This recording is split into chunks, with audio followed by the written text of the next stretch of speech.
আসসালামু আলাইকুম। হার্টে যদি ব্লক হয় তাহলে bypass surgery is a must.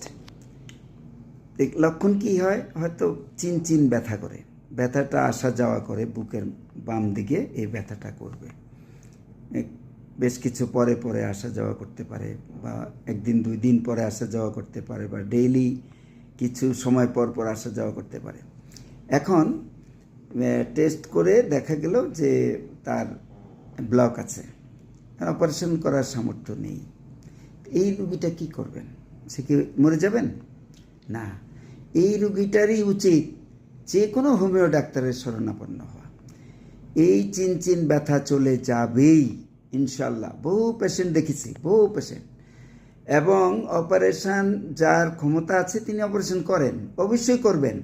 কিন্তু আমার কথা হচ্ছে যার ক্ষমতা নেই বা যিনি অপারেশন করতে চান না, ভয় পান, তিনি হোমিওপ্যাথি যদি করেন এতে কোনো ক্ষতি কিছু আছে? ক্ষতি তো কিছু নাই। তার জন্য আমরা সহযোগিতা করব, তাকে আমরা বলবো আমি একজন এমবিবিএস ডাক্তার, আমার ছেলেও এমবিবিএস ডাক্তার, আমাদের পরিবারে 12 জন এমবিবিএস ডাক্তার আছে। তা কেউ কিন্তু কঠোরতা করে না। আমরা বলে দিই যে হোমিওপ্যাথি করেন, অথবা আপনি বাইপাস করেন, অথবা আপনি অ্যানজিওগ্রাম করে আপনি রিং পরান, যেটা আপনার সামর্থ্যে কুলায় আপনি করবেন।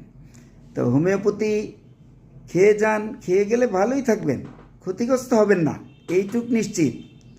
ভালো থাকেন, আল্লাহ হাফেজ।